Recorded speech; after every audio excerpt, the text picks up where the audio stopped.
안녕하세요. 오늘은 참 멋진 다육이 울리카타 카바나에 대한 이야기를 해볼까 합니다. 이름이 참 어려운 다육이 중에 하나인데요.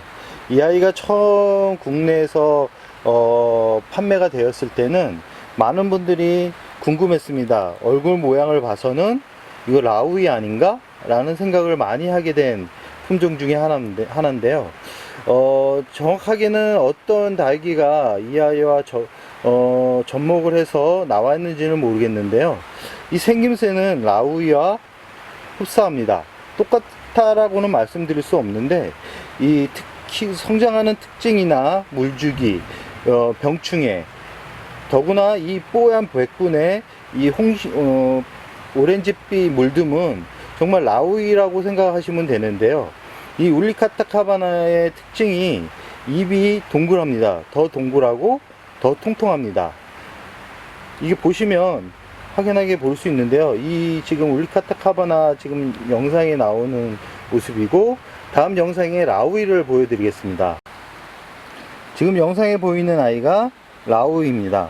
어떤가요? 비슷한 것 같으면서 좀 다른데, 라우이 같은 경우는 입장이 넓고 좀 얇습니다. 아까 같이 울리카타 카바나 같은 경우는 입장이 짧고 입이 동글동글하면서 입이 두껍습니다. 확연하게 볼 수 있는데요. 확실한 거는 라우이의 피를 가지고 태어난 품종 중에 하나일 것 같다라는 예상을 해봅니다. 지금 영상에 보이는 라우이는 묵은 라우이인데요. 이 울리카타 카바나와 약간은 더 비슷한 수영을 해주고 있습니다.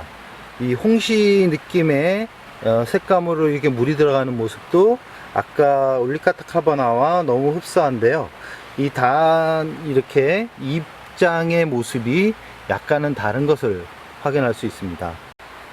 지금 보이는 아이는 울리카타 카바나입니다. 어떤가요?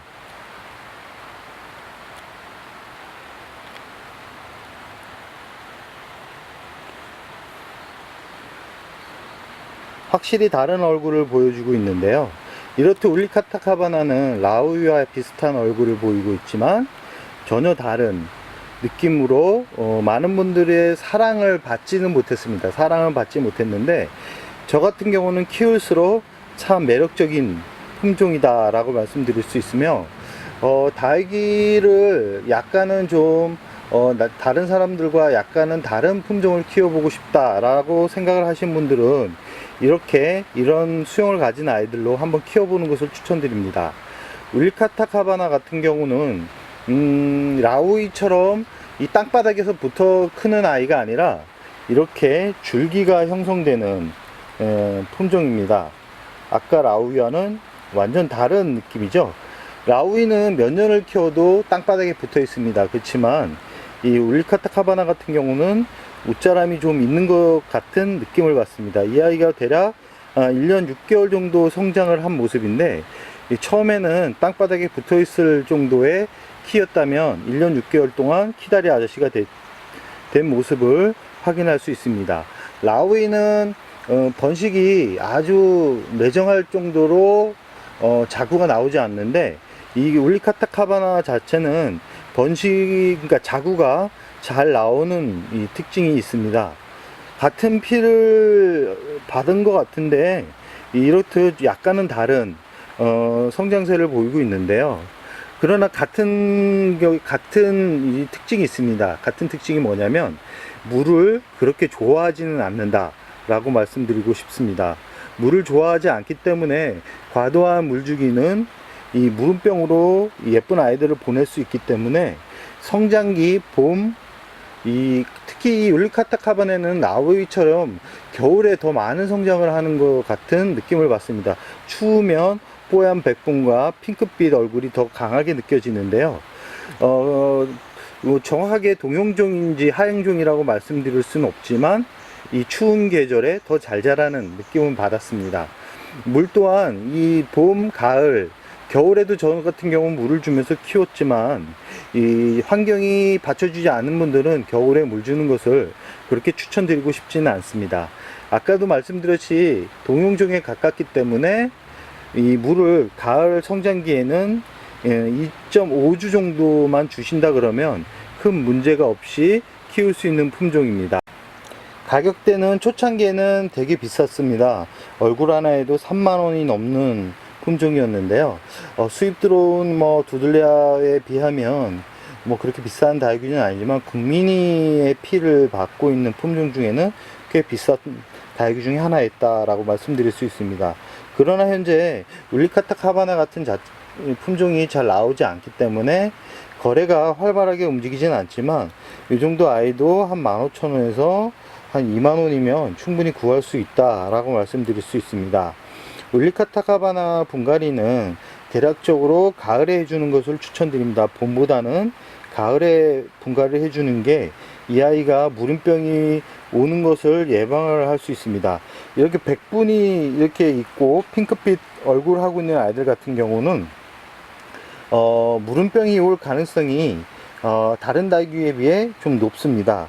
이렇게 통통한 모습, 특히 이렇게 라우이의 피를 받은 아이들 같은 경우는 잘 자라다가도 한순간에 이렇게 무너지는 경우가 많은데요. 이 울리카타 카바나 자체도 약간은 그런 특징을 가지고 있는 것 같습니다. 번식은 국민이들은 잎꽂이가 잘 되는데 이 울리카타 카바나는 잎꽂이 자체가 잘 안 됩니다. 잎꽂이보다는 이 적심을 통해서 번식을 하는 게 더 빠른데요. 이 적심을 하면 이 본 목대가 잘라지기 때문에 미관상 그렇게 좋지는 않습니다. 이 울리카타 카바나 자체가 이 자구가 많이 나오기 때문에 굳이 풍성하게 키우기 위해서 적심하는 것보다는 시간을 주면서 천천히 기다려 주는 게 이 멋지고 아름다운 얼굴을 만들 수 있는 비결 중에 하나입니다. 웃자람이 좀 있다라고 말씀드렸듯이 이 물을 과도하게 주는 것을 추천드리고 싶지는 않고요. 이 분갈이 할 때 흙 자체도 상토 성분을 많이 넣기보다는 에스라이트나 마사 같은 통기성이 좋은 재료들로 천천히 키우는 것을 추천드립니다.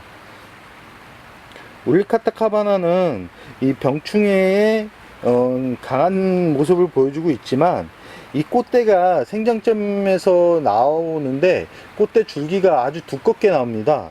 두껍게 나와서 처음에는 이게 자구인지 꽃대인지 확인할 수 없을 정도로 이렇게 나오기 시작하는데요. 처음 다육이 시작하는 분들은 그게 자구인 줄 알고 끝까지 놔두는데 나중에 이제 어느 정도 시간이 지나면 꽃대라는 걸 확인할 수 있습니다. 꽃대가 나올 때는 깍지벌레가 나올 가능성이 좀 높기 때문에 꽃대가 확인되는 순간 이 꽃대를 잘라주기를 바랍니다. 그러면 크게 문제가 되지 않게 키울 수 있습니다. 또한 울리카타 카바나가 이 줄기가 길다랗게 형성이 된다라고 말씀드렸는데요. 이 화분 자체도 짧은 화분보다는 아까도 말씀드렸듯이 아까 품종 살구민을 말씀드렸듯이 길다란 호리병 화분에 심어주는 게 더 예쁜 모습으로 이렇게 감상할 수 있는 비결 중에 하나입니다. 이 단풍은 이 겨울에 가장 예쁜 모습을 보여주기 때문에 구입을 할 때는 지금보다는 가을 시기에 이렇게 짤막하게 다져진 아이들로 구입을 하는 것을 추천드립니다. 그럼 오늘의 영상 여기서 마무리할까 합니다.